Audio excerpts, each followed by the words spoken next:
दफ्तर assistant director ज़राअत तौसी तहसील समानी। जी हम पहुंच रहे हैं मरकज़ी दफ्तर तहसीली हेडकोार्टर समानी के ज़राअत के दफ्तर, और ये हैं उसके बैरूनी मनाज़र।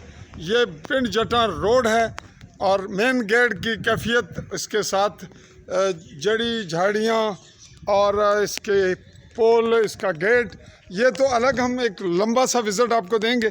इस वक्त ये दफ्तर का कुछ हिस्सा बंद है, ये मशीनरी है, इसकी तफसीलात अगले लम्हे। और फिल वक्त हम आगे बढ़ रहे हैं जहाँ अमला मौजूद होता है। ये मुलाजिम आ रहे हैं, देखते हैं क्या कहते हैं। हाँ जी, अस्सलाम वालेकुम जी। हाँ जी, क्या नाम सुना? जुबैर। जुबैर, तुम इत्थे क्या हो? मैं सर चौकीदार। चौकीदार हो महकमा ज़राअत विच? जी। कदों ने हो? मैं सारे दूए जेडे चौकीदार रिटायर होए उस तो बाद ऑन ड्यूटी में चौकीदार इत्थे रखे। ऑन ड्यूटी हो कदों ने? तकरीबन कितना अरसा होया? तकरीबन 15 महीने हो गए। 15 महीने। दफ्तर चलो, हाँ क्या वो उधर दफ्तर चलिए।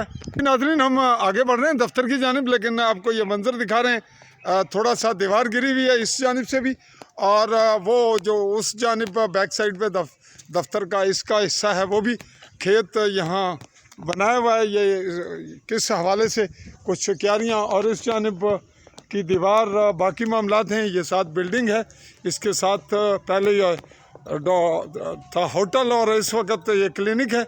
ये इसका एक छोटा गेट है एंट्री का, और बिल्कुल इसके साथ ये दीवार, ये जो बिल्डिंग नज़र आ रही है, ये है PWD का रेस्ट हाउस महकमा तामीरात के। इस वक्त कंट्रोल में PWD का तस्करा होता है। तो आइए लिए चलते हैं कमर होटल बिल्कुल सामने, और यूँ आइए आपको ये मनाजिर दिखाते हुए इस क्लिप को वाइंड अप करते हैं, क्योंकि दफ्तर का टाइम कम है, छुट्टी का वक्त हो रहा है। ये दीवार भी गिरी हुई है, कब की गिरी हुई है, इस पर तफसीली इंटरव्यू देंगे आपको, इसकी तहकीकाती रिपोर्ट बाद में।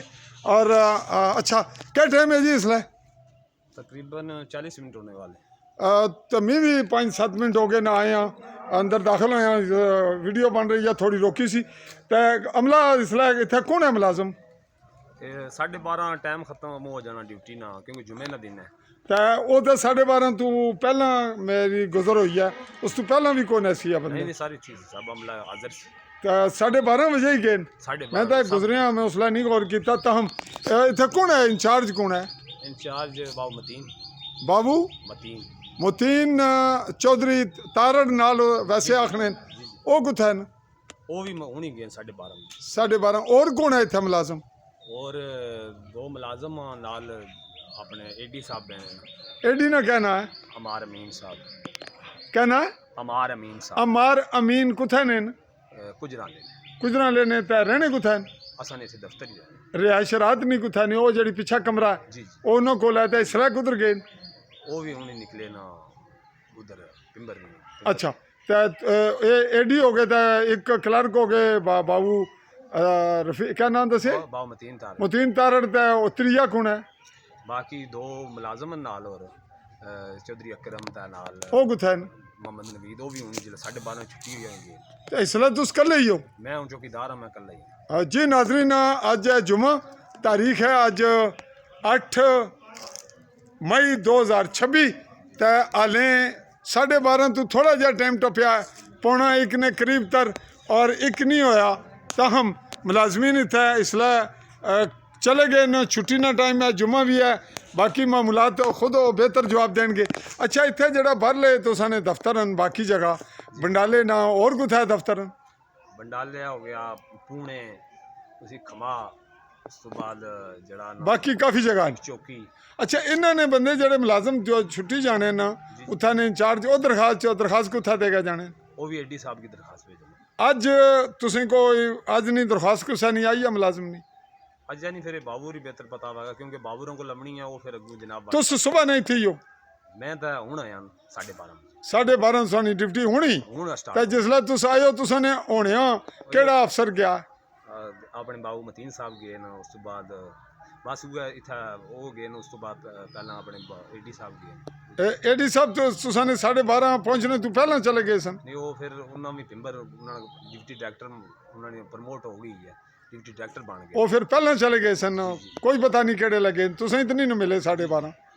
तुसां की रफीक तारड़ दसिया? पूछा भी ने? चलो, तो जड़े दूए मुलाजम दो वो कुधर गए? दूजे दो मुलाजम वो भी होनी गए ना।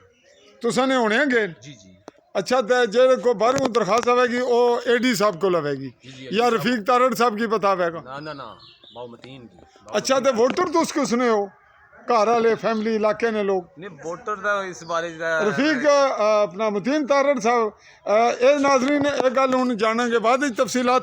तो इसलै तुसां कोल रिपोर्ट मुकम्मल होई, अंदरूनी मनाजर ना दसने ना कोई मुनासिब नहीं, इस वास्ते कि असां उस पर तफसीली रिपोर्ट बाद विच देना चाहांगे।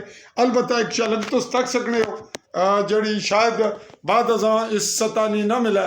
ये अंदरूनी मनाजर तफसीली दोबारा फिर विजिट करांगे तो वो तुसें दफ्तर ने जड़ी कैफियत है वो भी दसांगे, तफसीलात भी देंगे, उन्होंने इंटरव्यू भी देंगे, तो पुछ गिछ करांगे जड़ी अवामी हक है और मीडिया ना रोल है कि वो अवाम तक हकायक पहुँचाए।